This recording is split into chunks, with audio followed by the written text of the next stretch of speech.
Без лиценца 7 години издавале лиценци за онлайн коцкање. Од државната лотарија не го испочитувале законот според кој смееле да организираат коцкање преку интернет само до 1 јануари 2017 година, а потоа требало да извадат лиценца. Нивното незаконско работење деновиве се проверува од финансиската полиција и од одделот за организиран криминал во МВР, кои наскоро треба да излезат со детали.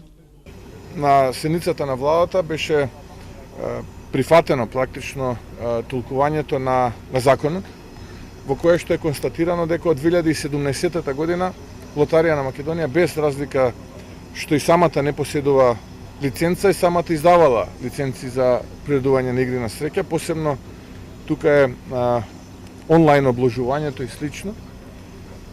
И има претходни високи функционери од владата кои што и покрај тоа што знаеле дека ова е спротивно на закон, дозволиле оваков тип на игри на среќа да се приредуваат, а со тоа ги оштетиле и граѓаните и буџетот.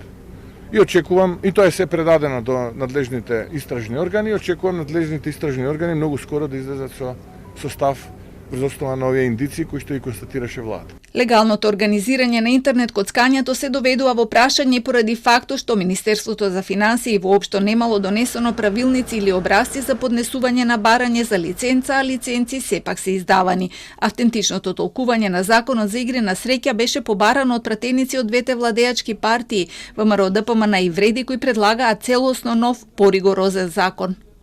Чекаме и собранието тоа да го потврди, ако го потврди, во тој случај 5 концесии за онлайн казино, значи ќе испаднат од сила, бидејќи се донесени на незаконски начин. Нормално тој што ги донел и треба да одговара пред законот, но битно е што казината веќе испаѓаат од нашите домови, далеку од нашите деца.